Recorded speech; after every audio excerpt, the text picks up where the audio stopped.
Hello, everyone. Welcome to Pie Before Dinner, Talking Math with Dr. Lou. I'm so excited because I have in the audience with me three extraordinary gentlemen, three extraordinary black male mathematics educators, colleagues, and friends alike. I have with me, I'll go from top to bottom. We have Mr. Greg Lakey, an educator and curriculum publisher, Dr. Christopher Jett. He is a nationally acclaimed mathematics scholar. And then we have Dr. Nevels as well. I thank you, gentlemen, for joining me today. How are you? Doing well. Good. Thank you. Great to be here. Yes. Good. Listen, I mean, the audience. I just wish sometimes the audience could experience what I get to experience. We meet monthly as black men in mathematics, as black men who do mathematics.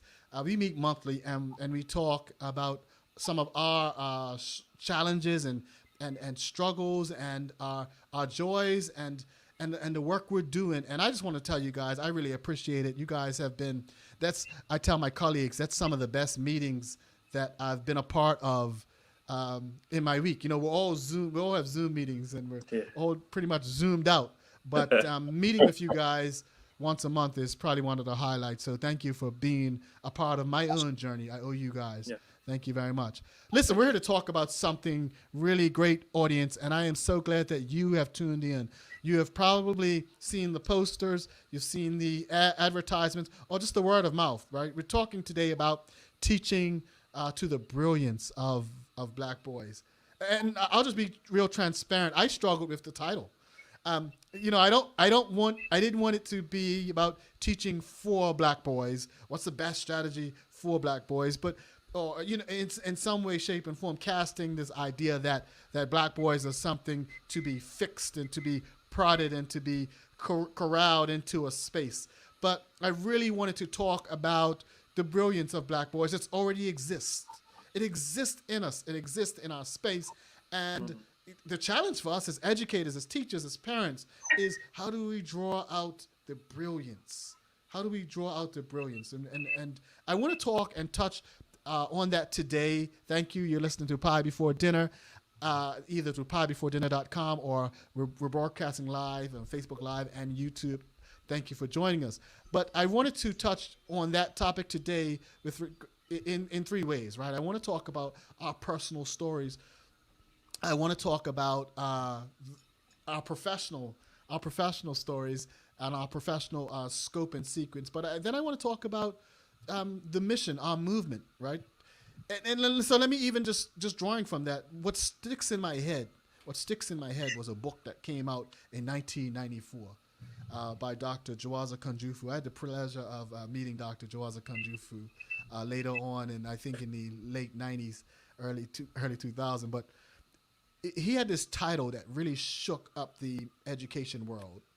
And when I say it, you've probably heard it. He talked about the conspiracy to destroy black boys.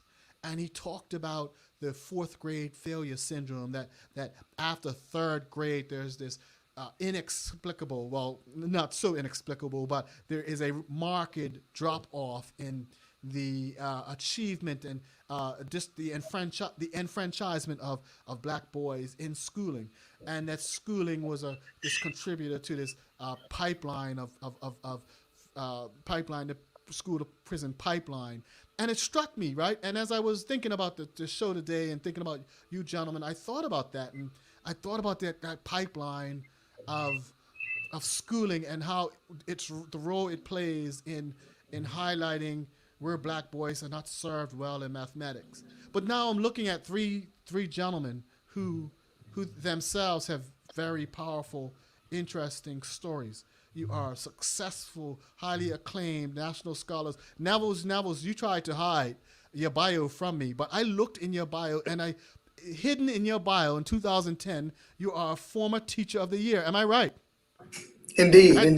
See, that's no small feat. Greg, let's start with you. And because I want the audience to really see what black excellence for men sounds like, what our struggles, our challenges, and our success stories sound like. When you look back at your life, Greg, your story, your mathematics story, and feel free to tell us a little bit about it, but when you think about your math story, is there a moment of inspiration, a period of inspiration that sticks out? Maybe that represents a turning of a corner, or Yeah, something that sticks out for you to this day. Just why don't you tell us yeah. about it? It kind of leads into what you said about the gentleman in that book in Conspiracy. In high school from 93 to 97, I was never in an honors class. And I did not even know about honors classes literally until my senior year when the class next to mine, they're about to go on a trip to Mexico. And I'm like, where y'all going? And then find out it was the honor students that had a chance to go. And I'm like, hold on now. I've had A's all through my high school career, maybe one or two B's, was never notified, never knew. And if you don't know, we don't know what questions to ask. So it pissed me off that throughout my whole 4 years in high school, I was never in the honors class. I got A's in all my math classes. Math just sticks, of course, because I'm a mathematician now in a way, in terms of teaching mathematics for the last 16 years. But it pissed me off where I'm like, okay, I've been overlooked for 4 years and never had a chance to show what I could do mathematically. So that itself just really pushed me to now make sure I ask all the questions I can, make sure I figure out all the nuances of things, because it really upset me to know that for 4 years I was overlooked because I was an athlete. And that's another stereotype that us black boys that we get. I went from a good athlete to a great athlete. So in Come there, on, I Greg. guess Come on to be now. able to keep my GPA, let's not put Greg in these, maybe classes that might challenge him. Let's keep him eligible to play on the basketball team. And in hindsight, it sucks. Like, let me be in a position where I can, there's a duality to me. I mean, I'm a good athlete, but I'm also a really good student. So let me have a chance to prove that. But that wasn't what the high school I was at was about. Like almost all of us that were athletes, especially us black male athletes that were good in our sports, were all put in some of the BS classes, some of the classes that were easier so we could maintain GPAs and play. And it's just that's just my story. It pissed me off and Well, really. they were certainly BS. You had it right. You had it right, Greg. They were BS. And listen, Greg, you said something. Hey, I'm going to slow this down. And guys, you'll notice that I have to slow down some points. Greg said something. Man, it made me. Greg, I don't even know if you noticed it, but you said, I'm a mathematician. And then you said, well, I do mathematics for the last 16 years. And there's something that I wrote, and there's something else you said as well, but there's something that I wrote in my Twitter feed about, I don't even like to use the term mathematicians and mathematics educators anymore because of how people have always taught us we either fit in or don't fit in. Mhm. You are an accomplished mathematics worker, mathematics creative, and you've been doing mathematics for 16 years, and there's no shadow of a doubt you're a mathematician. But even in our field, they put limits on who can be called what, Yeah, right? yeah, yeah. And Right. it's we really have to. I don't know if people miss that. It's a or got that. That's a real bee in my bonnet these days.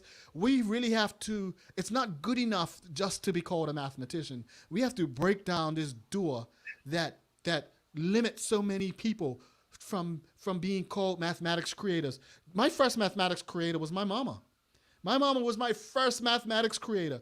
She doesn't even remember the story, but I was 5 years old, guys, and I remember getting a mathematics workbook.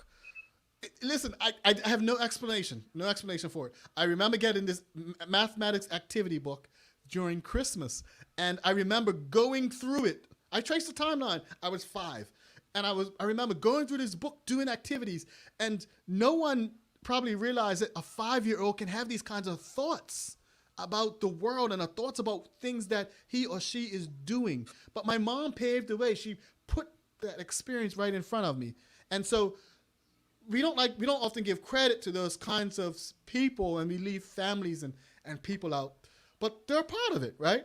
And so I'm actually glad you touched on that, Greg, and even this idea of being of your school not being placed in the gifted classroom, not being placed in the gifted space, right? Did anyone ever did you ever ask or query or question that? And did anyone ever give you an answer about that, Greg? I didn't know about these courses until I was a senior. You know what I mean? Like you had to have your counselor speak with you. And, we had two different circles at my high school. You had some of like the real smart, quote unquote, nerd students that were in one group. And you had like the jocks that were placed in another group almost that kind of rolled around in the same classes. So you wouldn't have known what questions to ask unless you're a counselor or you had friends with those that told you about some of those sections. So I didn't know until I was a senior. I found out about it. And just from that point, it just infuriated me to know I've been looked over for 4 years. Yeah, yeah, and even listen, there's so much we haven't touched on. I haven't even touched on the amount of mathematics that you're using as you're playing professional basketball. I mean, that's this whole idea of parabolas and arcs and spin and speed and as you were playing professional basketball Mhm. in Beirut and Jordan and in Syria and Chile and in Germany, a talented person. I appreciate you for sharing that. Let me ask you, either Chris or Nevels, when you think about your own inspirational story, when your own story in mathematics, is there, Chris, you're a nationally acclaimed scholar. I think you received the early scholar award in mathematics. Was it from the NSF? Was it or Yeah. AERA? Was it? Well, Yeah. mathematics from NSF and AMTE. So like Okay. I Okay. received two Okay. of them I when got you. when it Okay. rained Here's and pours, you know. my audience will see what you just did. My audience will see what you just did. Right? Get it? It's like, hey, get it right. Get it Right. right. But listen, Chris, you are a phenomenal scholar. In fact, you don't know this, Chris, but I bumped into. It was at a conference in Toronto, Canada, the International Black Male Colloquium in Canada 3 years Okay. ago, and I was. I'd been presenting and some students were doing a showcase and I went up to look at their work and they were talking about culturally relevant pedagogy and mathematics and you know that they said, yeah, one of our teachers or mentors was you, Dr. Oh, Christopher Jett. And wow. that's a full circle in it. That's It a full is. circle in it, mate. Yes. Yeah, yeah. And so your work, I want you to understand, Chris, that your work is is it reaches places you might not even experience, personally. I know it has reach, but I just want you to know that it has personal reach for me to have experienced even your work in the work and conversations with those young people who I met in Toronto. And this is years after you and I have parted company from our space at Georgia State. But Chris, tell me, is there a story that sticks out for you when you think of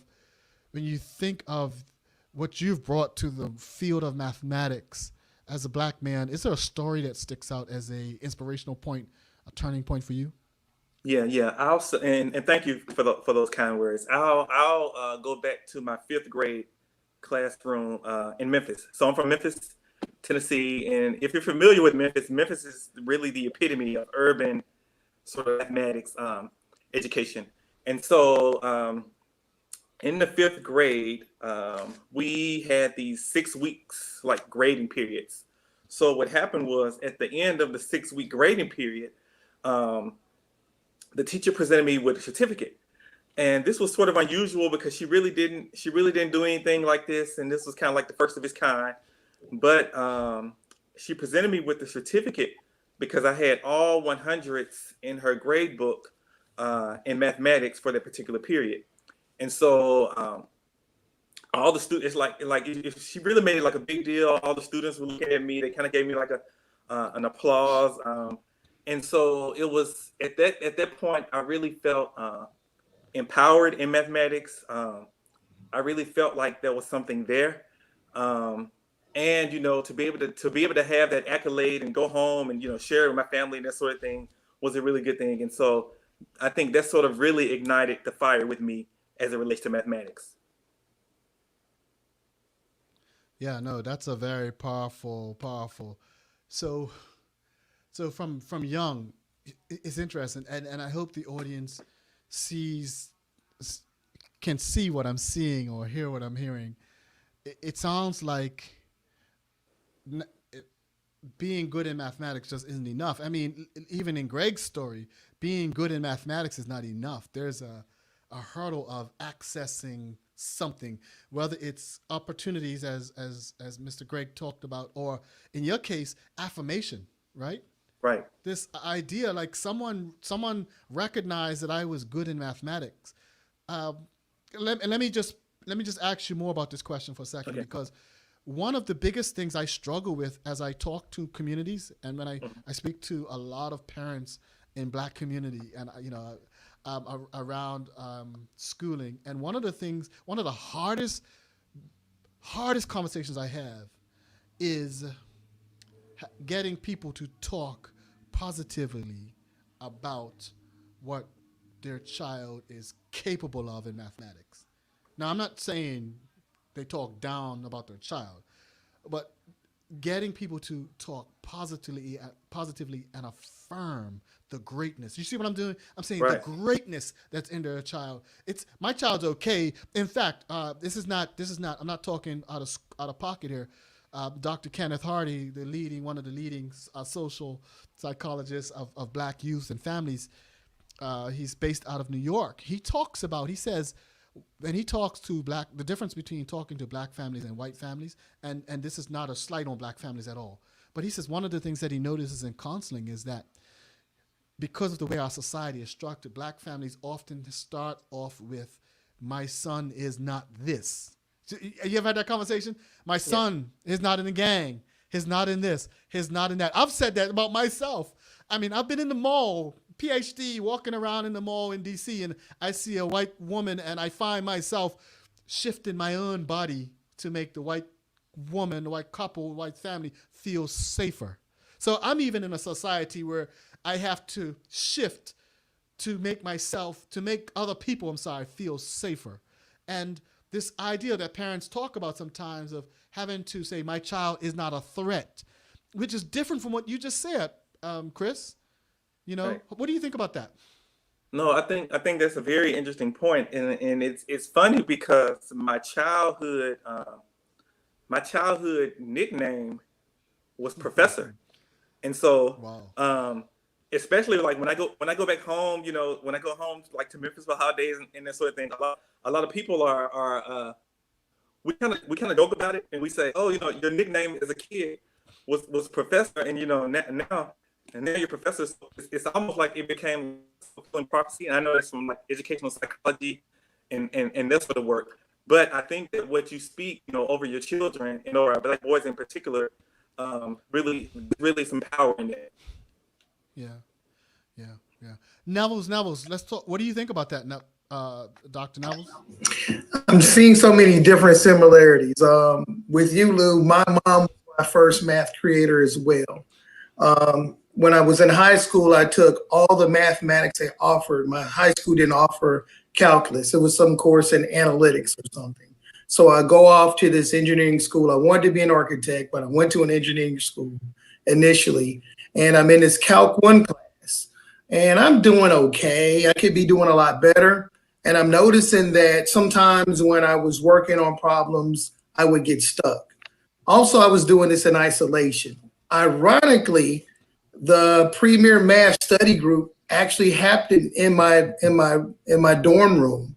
One of my roommate, he was on the football team. We were both on the football team. We call him Big Cobb. He was from Iowa, and he had a perfect ACT score. So one day, so I was not really a part of this study group, even though it happened in my dorm room. So one day, my roommate turns over because they was stuck on this one problem. And they go, hey, Nevels, we can't really figure this out. What do you think?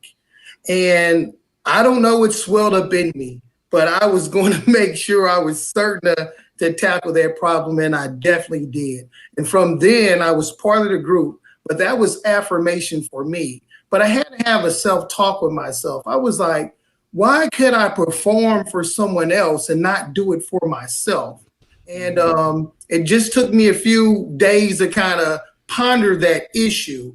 But that affirmation moment of, I can do this, I am a mathematical being, I am mathematics capable, was very pivotal in my moment. I went on to graduate. I transferred to a HBCU, and they did not have an engineering program. So I could have done a 3-2 program with the neighboring university, but at that point in time, I was in my Black righteous space, and I wanted to get my degree from an HBCU. So I changed my major to mathematics, and it's been mathematics ever since. Hey, yo, see, wow. You're saying, man, we have to tell each other. We have to tell our stories more to each other because I'm seeing such power. Neville's, when I went to college and was in my first calculus class, I went to college to be an accounting major because people around me told me I was taught to be an accountant. My high school offered algebra 2 and that's it. And I went to college to be an accounting, but I loved math. I was a valedictorian. I loved math. I scored highly selective on the ACT, but no one told me about these. No one had, not that they didn't, not maliciously. It just had not been conceived of in the space. I was the first Bermudian black PhD in mathematics education. It hadn't been perceived. It just, that idea wasn't conceived. Be an accountant because that's what we need. I went to college, studied accounting, and I took out math as a side hustle. I took up math. I didn't even tell people because, that meant more time in college. We didn't have no money for all of that. I couldn't tell nobody at first that I was double majoring in math. So went in this calculus class because the other folks were going and I was one of only 2 black persons in the class. And I struggled. Well, because I jumped from algebra 2. Yes. And my professor, I went to a white guy. I remember him very clearly. I went to him for help, and he said, "Look, maybe you're just not cut out for this." And wow. I was 16 years old, bro. And I said, I went back to my dorm and I cried because you see the difference between my story and Chris's story, right? Yes. So, you see, Chris, the power of that affirmation is, and I hope the audience can hear us as well. The power of that affirmation is in the words of the adult, but it can be stripped away easily in the words of an adult. And he said, maybe you're not cut out for this, right? And so I had to go back and I struggled with what you said, my self-esteem, because it hit me in a low place now, right? So when you go through life succeeding and then have to struggle like that, but I persevered, but I met a guy who then inspired me to enter back into the part of the conversation. Anybody ever had someone like that in their life who had to, in a low spot, re-inspire you, reignite?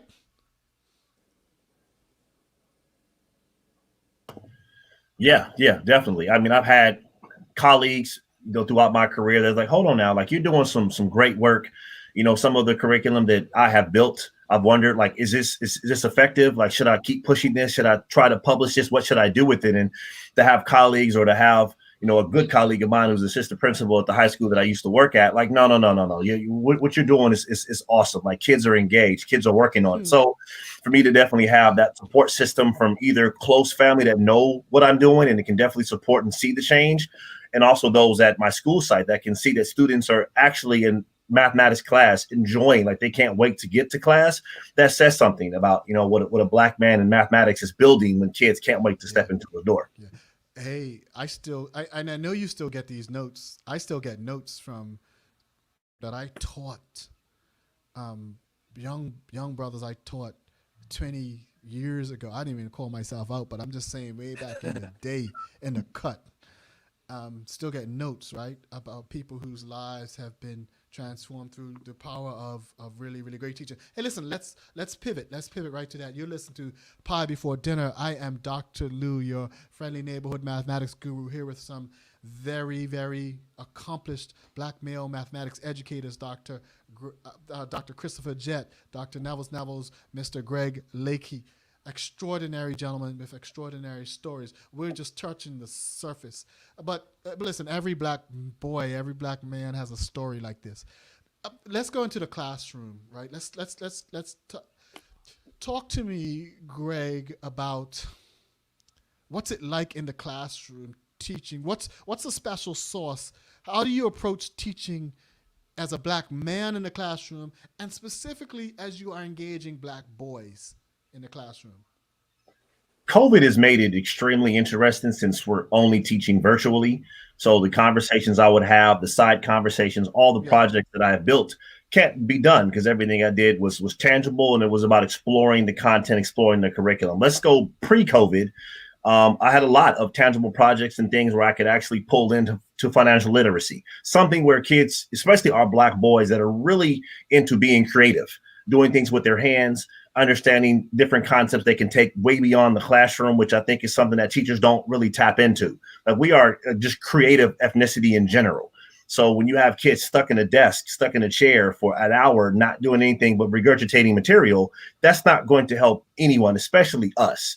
So I think what I've been able to do is to create things to be able to have kids work with their hands and then also take material away with them. But COVID has stripped that. So I know we have a lot of us in the classroom that are definitely struggling, having to sit at a computer along with just sitting, but at a computer for an hour at a time. So that's what I tried to do, but I know COVID has flipped it on its head. So I'm interested to hear what else is happening, other people are doing. You know, I'm looking at some of these students in some of these videos, and they look like they're doing hard time. And I think one of the reasons why is because we have tried to, I think we're realizing how oppressive some of our schooling structures really have been for Black children and for Black boys. And we're trying to duplicate that in the house. And you know what I like what parents are saying? Parents are saying, hey, I don't want my house to look like that. I don't want learning to look like that. You know, I want learning to be more free flowing. I want learning to be about exactly what you just said, Greg, about doing these projects. And Greg, you're noted for.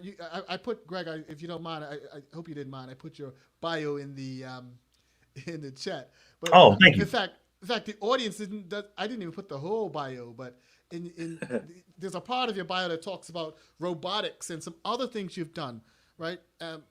To make mathematics exciting and interesting. Let me see if I can making the curriculum practical and hands-on. Banking data, right? Tell me about this banking data, the real-time banking data piece. Well, looking at it, and the rockets.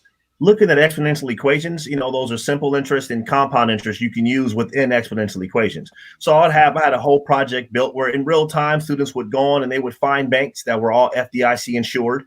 And we would find banks, we would look at the interest rates, we would find different things we can do to compare. And we will use this data to now look at the simple and compound interest and see over time how much money they would make. It was interesting because we started to find out either you have to invest and save very early, or you have to start with a huge amount of principal to make it work. So it was really eye-opening to kids to realize, hold on now, if I just start with $50, I will only have maybe $57 in 45 years. So it took us to really understand that if you only work and save, you won't reach the pinnacle of where you're trying to go financially. Like, you have to know how to either invest very early or have a huge principal, or you know how to have diversify and have passive income. So these are all questions we would have within our 9th grade classroom.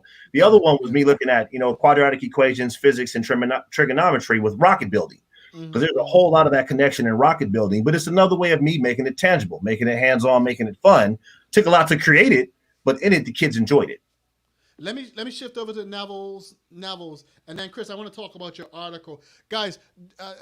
Dr. Chris's work on Black males and teaching Black males successfully is been nationally featured, and so I put a link in the chat group.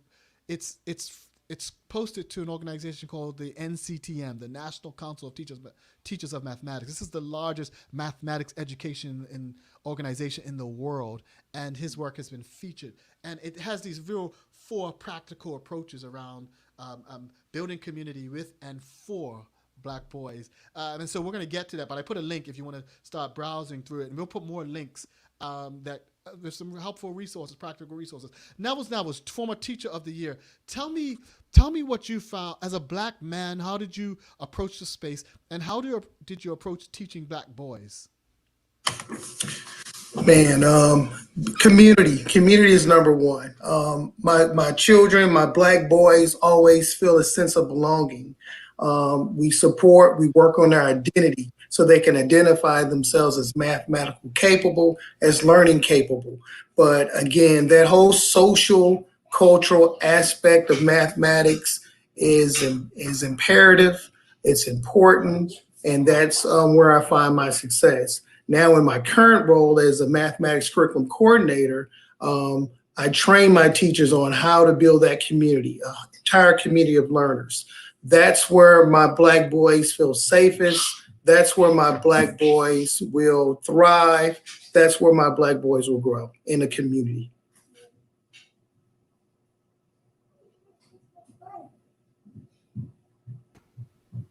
Give me give me an example of that. Is there a story that sticks out for you? So, my most productive classrooms, kids, this is how class feels for them. They know that they can come in a classroom and their teacher will challenge them with a problem. No one in the classroom understands how this goes, and no one's inclined to say, you didn't show us how to do this, so how am I supposed to do this? All they know is to start negotiating meaning, exchanging ideas, coming to a consensus, and knowing and leaving this classroom with an understanding of not only their understanding, but they understand what their entire classroom feels about any concept, any subject matter, anything that has to do with mathematics. They have a communal sense, and so they are problem solvers. They have no fear of speaking their mind. They don't consider whether they're right or wrong. They tell the truth, and they tell their truth, and they learn to negotiate understanding with their classmates, and a teacher is considered to be one of their classmates. So I try to encourage my classrooms to be more and more communal. That way we can see our Black boys in their natural state of their creativity, of their intelligence and their brilliance, and they shine. They shine very well. So that's that. Thank you very much for sharing that, audience. And when I go off air like this, audience, I'm just typing in the box because I'm looking at the comments. Karen brought up a good point. I want to show Karen. Thank you, Karen, for sharing with us. Karen's posted something. I put that up. Her three gangbanger sons, and that's the teacher's words, right? Boys got the highest score on a project, and she used their pictures for donors. And they were awarded this smart board. And two of those boys went on to graduate from college. There's so much more story. You know, Karen, there's so many stories of well, I'm going to stop. I am going to go here. I'm going to go here. There's so many stories of Black boys who have been misidentified and then misplaced. And that's the same kind of violence educationally. There's different kinds of violence, right? There's fast violence, as Killer Mike says, and slow violence, right? The slow violence, the fast violence might be you get stopped by the cops and you got a tail light out, and you are categorized as a gangbanger, categorized as something, and violence is set upon you. You might make it out with your life, as we've seen in the stories of Black Lives Matter, right? But then there's another kind of slow violence that we see in cases like this in the classroom where Black boys are mislabeled in the classroom and they are displaced in the classroom in the experience. They are incarcerated intellectually. Come on with me now. Incarcerated intellectually, right? And in that way, there's so many similarities of what I see in mathematics classrooms and what I see from a police stop. Where mathematics serves a policing function, where the mathematics experience is like a foot on a Black boy's neck, and so Karen, we need more stories of this, where we hear of Black boys bucking the odds against great odds. Now, someone has asked, and the follow up question I wanted to say this. Karen asked, how do you build this community of success? So there's two words that we've two themes, if you're following this audience, two themes that we've brought out today in the conversation that work from the stories of Greg and from the stories of Neville's. This idea of relevance. Greg, practical relevance. Greg is concerned about relevance and making it, the math means something, the experience means something. The Neville's is talking about community. Right? These are words you don't learn necessarily with mathematics, but now we're just saying the need for this community, the need for Black boys and Black people to be centered in and around community. And so, Chris, let's let's hop to your article because Karen has talked about. Well, how do you do this? What are you seeing, Chris? What did you have you seen in your research, and what's your message? Yes, I've definitely seen that in my research and in the so in the article, we sort of highlight these four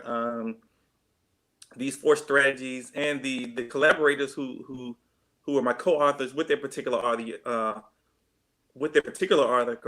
have also done some work with Black mobile boys in mathematics spaces and that sort of thing. So that's important to bring out too. But maybe I'll give a practical example. One thing that's highlighted in the article that I also do is this idea of an interest inventory.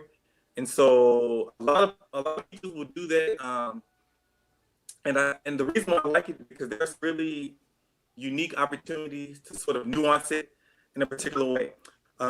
So to give you a little bit about context, so I work at a university, and I don't teach a lot of Black male mathematics students, but when I do, we rotate like these freshman level classes, and so one thing I'll notice is that a lot of the lower level classes will have a large number of African American male students, and that's a whole nother issue there. But one reason why I like teaching a particular class is because when I use this interest inventory with them, um, it's really eye opening. Um, and the interest inventory is a typical thing, what's your favorite math topic, a good memory, that sort of thing. I think what really stomps them is that I sequence it. So like after the first couple of weeks, then I'll come back and say, okay, we'll write a prompt to follow up about that sort of thing. And what I really discovered is that a lot of these Black male students, they have a lot of mathematical talents. They're really interested in mathematics. Um, they'll critique the system in unique ways, and it really just shows that we have a lot of work to do as math educators as it pertains to welcoming them into the mathematics space and making them feel like they're valuable contributors in the mathematics community. Um, so that's just one thing that I do among many, and I'll just kind of stop right there.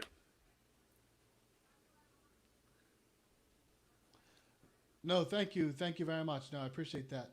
You don't have to stop. If you guys see me off, you just keep going. No, Okay. no, Chris, that's beautiful. In fact, I'm gonna put that up because you're being real humble about the space, and it's not showing the whole thing on online, but maybe I can if you give me a quick second. I've put it in the comments, guys. So if you can look at the comments, there are four things that you talk about, right? You talk Right. about this idea of first one is developing caring relationships. Listen, this was always discounted with Black children until the research started to bear it out. In fact, we know now that teachers who develop relationships with students, when there's a relationship between the knower and what's to be known, and the knowee, the learning can take place, right? There are connections that are made that are spurred on by relationship, emotional connections, and emotional ties, not just to me, but who I am as a person, my community, my identity space. And so we know this is borne out in research. In fact, we know that just having a Black teacher, having a Black teacher, it means the students are less likely to drop out, more likely to persist, right? When they see people who are like them. We're not just bodies as Black men. We're not just bodies who teach this subject or that subject. Many Black men talk about being a disciplinarian. When I was at my high school, when I was teaching, I had to stop fights every single day, And I remember walking the halls. I was so frustrated. I said, there has to be a better system. It's got to be a better way that does better way than simply having Black men demonized as non-intellectuals, as just these bodies in schools, and because we bring so much to the table, and I'm so glad you, Chris, even in talking about it, interest inventory, um, is so powerful because that means we see Black boys. We have to see Black boys as intellectuals. So one, there's this relationship. Two, seeing Black boys differently, seeing them as intellectuals. And three, being relevant. But Chris talks about these four things that you'll find in the link on the chat. One is developing caring relationships. The second is access and build on out of school experiences. So Chris wrote about this, and Greg, you talked about this. Mm-hmm. So it's we're seeing it confirmed on so many different levels and spaces. The third one is implementing my favorite, culturally relevant pedagogy Right. throughout instruction. And the fourth one, I think Dr. John Staley, a good colleague, friend, and mentor of ours, mentioned. I want to pick up that statement, John. John talked about this statement here, and I want to wrestle with that with you guys for a bit. The assumptions made about black boys' ability in the classroom needs to be interrupted. What do you think about that? That's so true. And going back to Greg's example about the gifted education, and if I go back to the research, I'm a researcher at heart. So if I go back to the study, but there's a big national That's right. big national study that when it looked at the research, it showed that black teachers were more likely to recommend these black male students for gifted programs than non-black teachers. And so it really shows, we're talking about setting high expectations and seeing the brilliance of our students. It shows you that through our lens, we see our children as future professionals, entrepreneurs, engineers, or whatever the case may be. And it also makes you wonder how other people see us. Yeah, yeah. Listen, Chris, you guys keep saying stuff. Chris, the first few words you said, "I'm a researcher at heart." Yeah, we don't even have to qualify it. Black men do important research. You're one of the best at it in the world. You are a nationally acclaimed researcher. You're very humble about that. Okay, and it's I want people to, when they are looking at black boys, when they're looking at black men and their models and their mentors, they're looking at people like you and they're saying, "Wow, that's a mathematics creator. That is a researcher par excellence." Pastor David C. says the diverse manners of solving mathematical problems equips young black men to survive when they step outside of the familiarity of the developmental spaces. No, you're so right. I want to push on that though. I am what Black Lives Matter has emboldened me to say on air right now today, and has made me feel really good about it, is we want to do more than survive. We want to thrive, and so we need a mathematics that helps black men survive, because it's a world that is shaped to incarcerate them. Really, right? It's a world that's shaped to incarcerate black boys. Dr. Juaza Kunjufu wasn't far off when he said there's a conspiracy to destroy black boys. In fact, he might have underestimated the idea that of how much of life's forces are corralled against black community and black people, and we're seeing it playing out in the COVID space. We're seeing it playing out in the racial injustice pandemic as well. And so that's a real interesting space. But also, how do black men thrive? What's thriving look like for you, Greg? When you think of black men thriving in mathematics, what does it look like? I think it's building the community, and I think our colleague Christopher Childs has said, opening the door and letting down the ladder. And I think that's us thriving, where we're able to be in a position where we're confident in what we do. We can bring others with us. Just even you having us on this podcast, exposing other people that probably have never seen us before. If that's us thriving, being in environments where we can be able to help others and aid others get to where we are, or build those building blocks where they can get where they're trying to go. And I think that is us, thriving in so many different senses, if we can do that for each other. I think also, just to piggyback, looking at, and I think somebody had put a note over here. I taught an accelerated class in high school. I wrote the curriculum for it, got it approved, and taught it.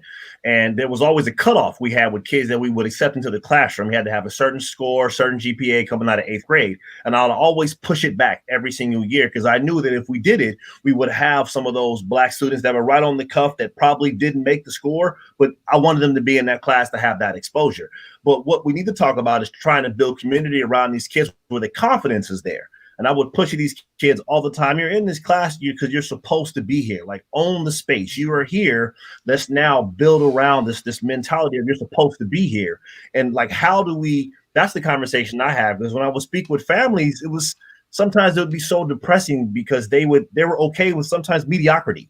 Like, my kid is okay, or like they don't really want to like mess with their GPA. And it's like, no, like you want the push. You want to be able to know you can thrive and do more. Just like the quote you just put up there about being able to thrive in that familiarity of your neighborhoods and surroundings. But it's like, it's us having to build that confidence in our community to say, no, you are here and you belong. If you walk into space, this is your space. So it's like, that's that conversation I want to have. Like, how do we build that more into our students? Because they need that. Now I want to push. I want to push on this too, because like I rented a spot here in DC, and my landlord has an interesting story. He went to Howard, has a bachelor's degree in mathematics. There's HBCU. There's a whole history. HBCU, #1 producers of STEM majors for Black folk, but they don't have the same kind of clout and credibility that you might want to give to a predominantly white institution. Now things have shifted now that we have a Kamala Harris in the going into the White House.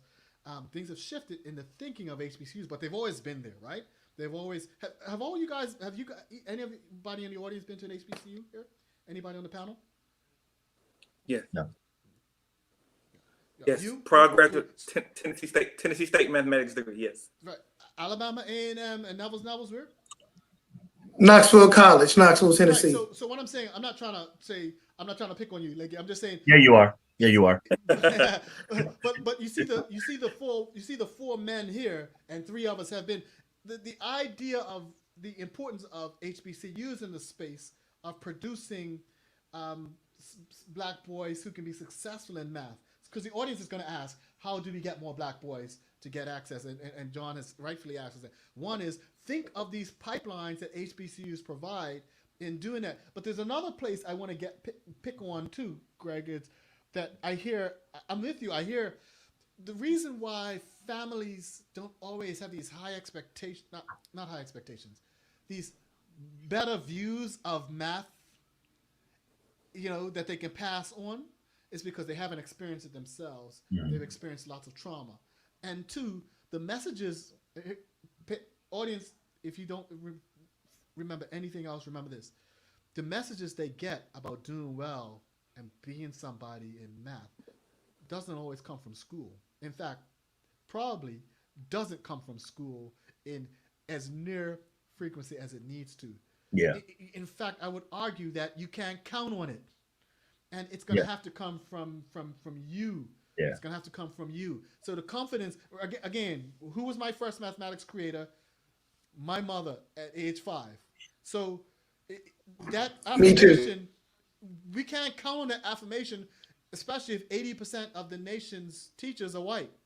We can't count on that affirmation for Black boys, because we know who they're voting for in that sense too, right? We know who some of the political orientations of some of the people who are teaching Black boys. And so, let's go to the question line. Can you share some thoughts about how Black males can show confidence in the math classroom? Yeah.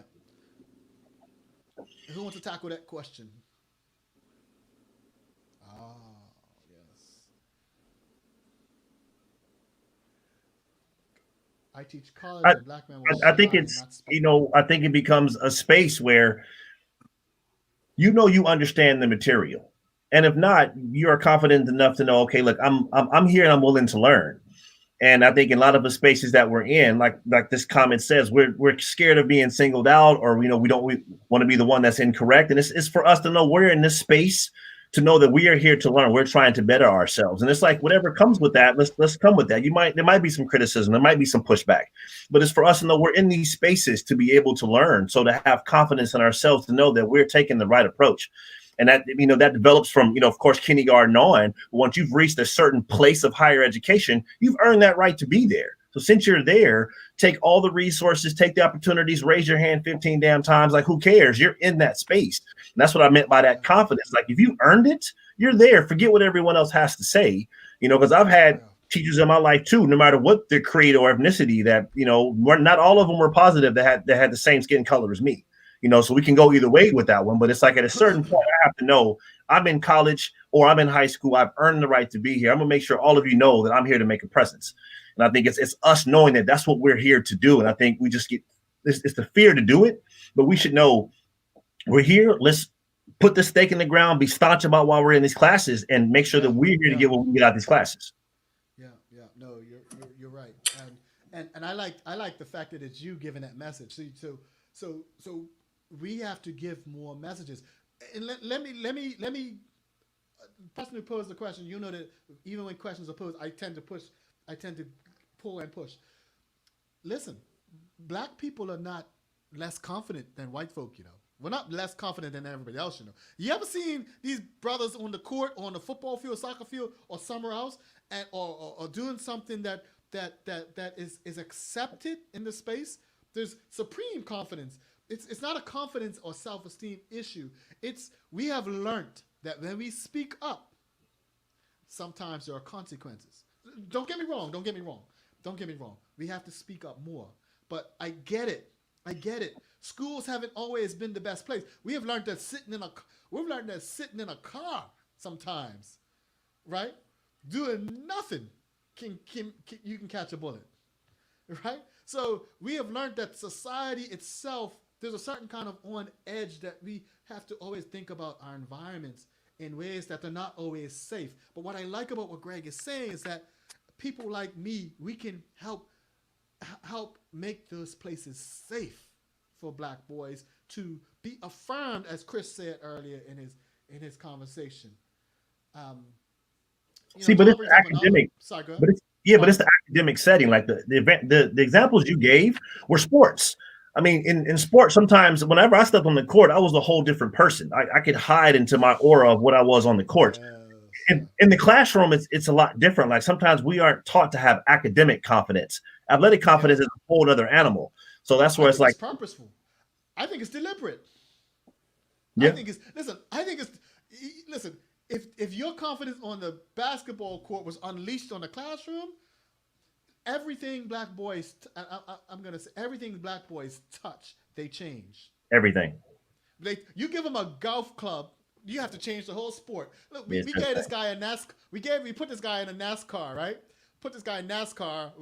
Now we got to change the sport because once we start getting kids, when we give black boys access to, they change it. Now, don't get me started on black girls because black girls are superheroes. Period. They're changing the whole world. So please don't read into this. We just haven't.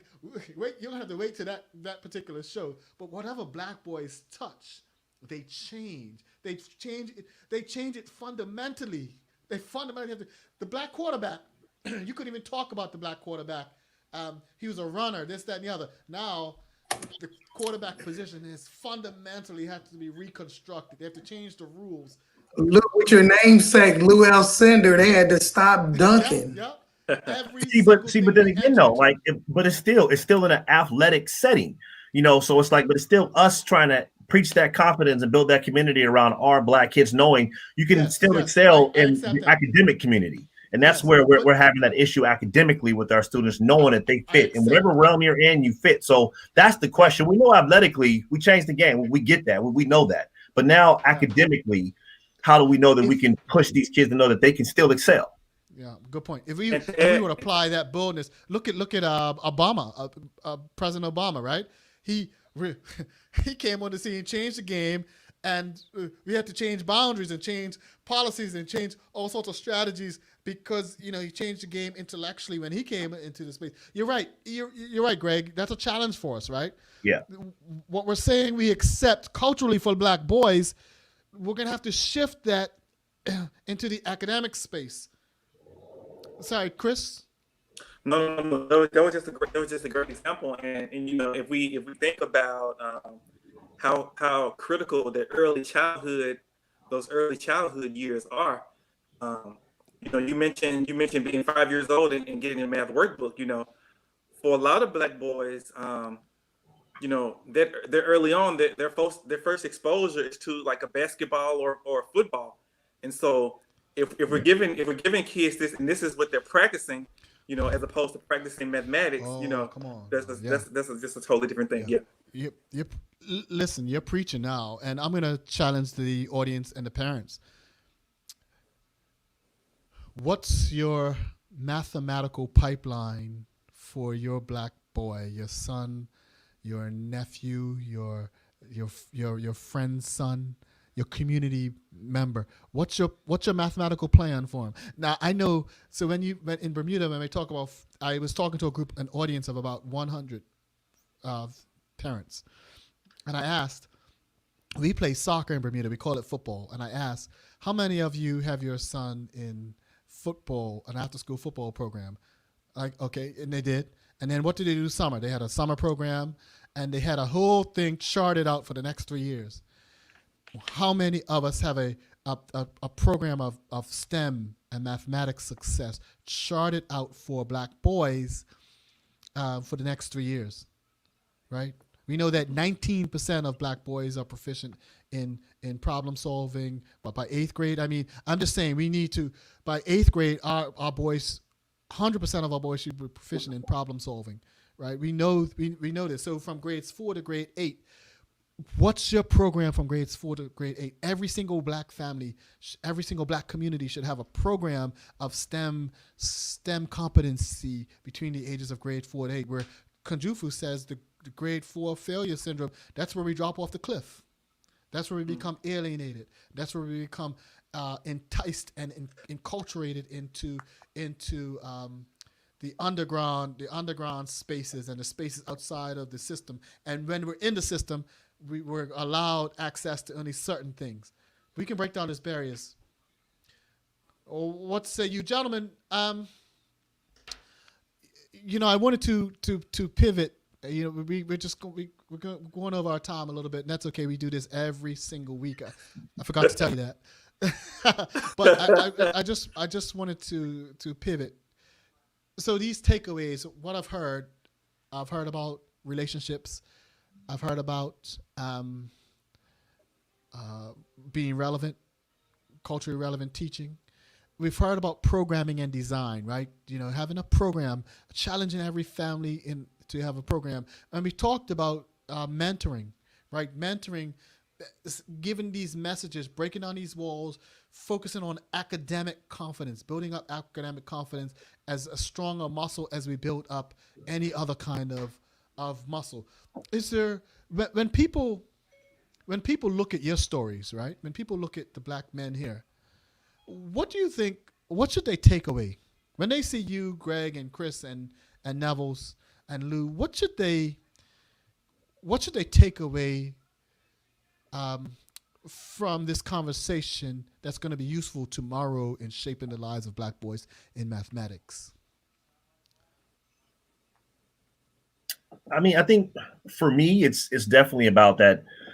I think care and curriculum is a huge dynamic in your classroom. I mean, not everybody is able to mentor, and then sometimes you might not be able to have the time to mentor. But I think if you're showing all of your students you care about them genuinely with building their academic confidence or just building the community around them, and you're trying to make shifts in your curriculum where hopefully some parts of it can be tangible.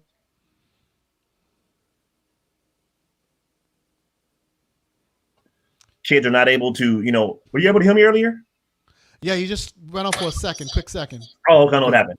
But I mean, yeah, I said, I just, for the most part, just care and curriculum. Like, you're showing the care, that you care for your students and that they know that they can come to you for support, no matter what skin color, no matter what your hue is. They can come to you for support, and they feel that bond with you, and that you're making changes in that curriculum for kids to either try to be hands-on, take something applicable away from that particular day. Like, though it's not rocket science. It's not difficult to be able to have a black boy feel like he's cared in the classroom.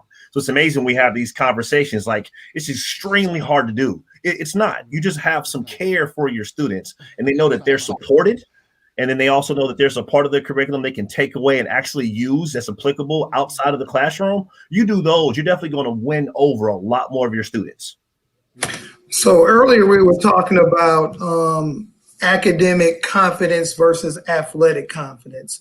And one small thing that I think we neglected to kind of emphasize is that schools have historically been a place of conformity and compliance. So to help push against this, parents, you must advocate for your children. That's the advocacy to me is your number one thing. You advocate for your young black boys because you know they are capable, and they're just in a situation to where that athletic prowess is not received like academic prowess, Right. and it's pushed back when black boys get excited in some circles. There is pushback when black boys take over the classroom, but we as a community need to make sure we advocate for these young black boys. Yeah, no, that's powerful. Advocate. Yep. Yeah. Okay. Maybe I'll just share two last things. I echo the things that they said. One thing I'll say, affirmations matter. So I was affirmed. I feel like I was blessed. I was affirmed in my church community. I was affirmed in my hometown of Memphis. I was affirmed in my HBCU, this sort of thing. And not to say I didn't have any challenges or deal with any racial microaggressions and things of that nature, but affirmation is key. And then the other thing I'll add is that persistence is also key. And it kind of goes back to the sports thing because with sports, they always say practice, practice, practice. But I feel like a lot of those things, a lot of those skills from sports can be transferable to mathematics. And so with mathematics, I'll say you definitely want to make sure that your black boys are persistent with mathematics. Yeah, no, I'm just writing that in the chat as well. So this idea of being advocates for young black boys, focusing on building academic confidence as strongly as we build. I'll just put that up as well. So one, providing care and curriculum for black boys. Two, being advocates for young black boys, focus on building academic excellence as strongly as we build other confidence. Listen, sports confidence in sports and in music and this place is awesome. It's awesome. And Chris, I want to go back to something that you said. Affirmation and perseverance. There are so many areas as black people that we get affirmed. Church is a great affirmation space, right? My barber shop, man, it is, who's closer than your barber? I mean, my barber shop. You want to go get a hype man. Yeah, every every I every don't have rapper that. has a hype man. I don't every have that. every So every rapper has a hype man. You know what I mean? Even rappers have hype man. So what? So get you a hype man in mathematics. But seriously, there's so many places that affirm us. We just have to teach these places to begin to affirm us intellectually in a space of mathematics, no matter what they have experienced in their past. So we can break these cycles of generational alienation outside of mathematics. I think we can do it, guys. I think we can do it, and I think we can do it because we have you, and we have your stories, and I'm encouraged by your work, your research, Chris, your innovation, Lakey, and your deep focus, Navels. You've been my friend and colleague and mentor for years, man. So we kept bumping in, Indeed, we indeed. kept bumping into each other. Navels at these conferences. Yeah, Yeah, indeed. so it's been a pleasure, guys. You guys are part of my mathematics community, my tribe, and I want you to know that your work and your presence and your voice inspires me. Audience, thank you. We've come to the end of another episode of Pie Before Dinner Talking Math with Dr. Lou. I am in the studio with Greg Lakey, Christopher Jett, and Nevels. Listen, this show is broadcast to both YouTube and Facebook Live. Do me a favor before you leave. Just share this to your profile and let this thing run again because we find that 2/3 of our views come after the show has already aired. So we're thankful for this. We're going to put up a whole slew of resources back in this chat. If you give me about 30 minutes, I'll put a link. I have a link for different resources, about 6 or 7 resources that can support the teaching of black boys. And I'll put them right in this chat. So just come back to the chat. But go and visit us at piebeforedinner.com. You'll also find this video of this show archived in about 24 hours. Also, thank you, gentlemen. I'm going to let you see the love from our guests. Thank you, gentlemen. Thanks. Keep the stories coming. Thank you so much. We appreciate you, Karen. I know you had to run out. Thank you for staying. We love you. We appreciate you. This is Pie Before Dinner. Thank you so much for coming.